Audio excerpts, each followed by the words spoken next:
ꯁꯦꯟ ꯑꯃꯁꯨꯡ ꯄꯩꯁꯥ ꯍꯥꯏꯕꯁꯦ ꯏꯁꯣꯔꯗꯤ ꯅꯠꯇꯦ ꯑꯗꯨꯕꯨ ꯏꯁꯣꯔꯗꯒꯤꯁꯨ ꯇꯥꯗꯦ ꯍꯥꯏꯕꯁꯤꯅꯤ ꯑꯩꯅ ꯊꯝꯖꯅꯤꯡꯉꯤꯁꯦꯀꯣ ꯑꯗꯨꯁꯨ ꯑꯗꯣꯝꯅ ꯑꯆꯨꯝꯕ ꯚꯤꯗꯤꯑꯣꯗ ꯀ꯭ꯂꯤꯛ ꯇꯧꯕꯤꯔꯦ ꯀꯔꯤꯒꯤꯅꯣ ꯍꯥꯏꯕꯕꯨ ꯑꯗꯣꯝꯗ ꯁꯦꯟ ꯀꯣꯏꯇꯥꯟ ꯇꯥꯟꯅꯍꯟꯅꯤꯡꯕꯒꯤ ꯍꯥꯏꯇꯥꯔꯦꯀꯣ ꯑꯗꯨꯅ ꯑꯁꯦꯡꯕ ꯚꯤꯗꯤꯑꯣꯗ ꯀ꯭ꯂꯤꯛ ꯇꯧꯕꯤꯔꯛꯄꯒꯤꯗꯃꯛ ꯑꯗꯣꯝꯕꯨ ꯍꯟꯖꯤꯟ ꯍꯟꯖꯤꯟ ꯊꯥꯒꯠꯆꯔꯤ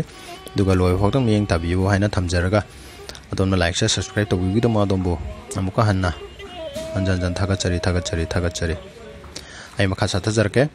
paisana koi kramaina koi tan tanan jigi haibjiko ado koi tan tanaba haibse adomna hojik ji pakhang leisabi oibo ero natraga pakhang leisabi oida koi kamain tanage ne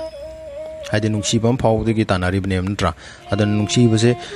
paisa jite so koi na nungsibase phone bai tare paisa haibse koi phattaba tinatteba haibde aigi koktu da phattaba wakhal chi elagadi paisa je phattaba lambi da season adoine afaba lambi afaba wakal khalagadi afaba lambi da season adoine ba paisa gi karimta ado paisa loroga mi hale na khallone kudamoina ko ado paisa jira ba phatri se mi duraba ado sendi kemta phattaba di natte dan akoi gi lisa chaja tu gi matungina sendi magi adaida khoina niom chumna season arga niom chumme ade niom chumna season adragana dum aran lambi du da chatpu da khoina sen ja aran boin ubai wane ba sen pai ba mi je smain trongani khoina wakhan du da phattaba khan bagi wane ba ado sigumba kemta leba pon ate ba aduna sen haiba je khoi karmaina khoi da nungsinan gadage sen sina khoi je karmain na loina ni haiba ji gi matang de kitang thamjage ba ado sen je khoi gi pithokpa matam da khoi je na pithokpa aduga loksan ba matam da na kut oina na loksan ba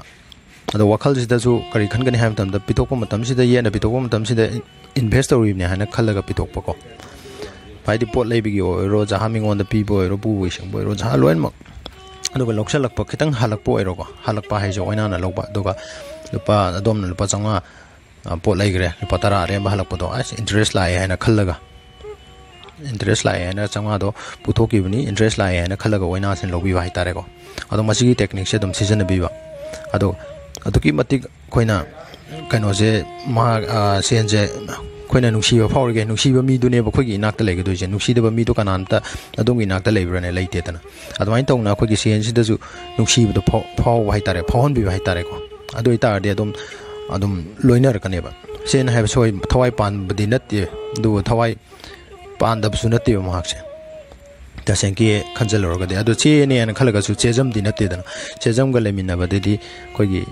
ya de dana chejam amade heta khoina season ba ya ba po su natte ba aduna ma ki value je khoina phajana masa khangbi raga nungsi ba se utpi ba itare aduga wallet person na tonga na khoi season adraga su masi season bi oba wallet person je sen gi demakta tum semba sengau hai je khoi alaman adum sengau an thamami se ado sengau sida khogi punpuna hapsan bi da bai tare je chena ya de receive nung je sengau ga punna thamina da bako ado mahaki tongana dum mai ka leibe dum aina mai magi leibam jabam hai je tongana dum sembi ragadi ado mahak je yam stable one yam nungaina harok dam na dum leine ba ado precision view per ta jo dum je chena ga punna hamina ganu haibsine ba aina sidai da thamjaningi se ko ado sen da tuki miti minung si utpi ado itar di sen so dom da minung si ulakne ba do sen gi wakal da negative thought mayam ama tholopu mayam do sen pai ba mi jing je sumain tong ni haina khan ba negative thought lap jing do khan bi ganu ado ki mati positive thought chena ba hona biu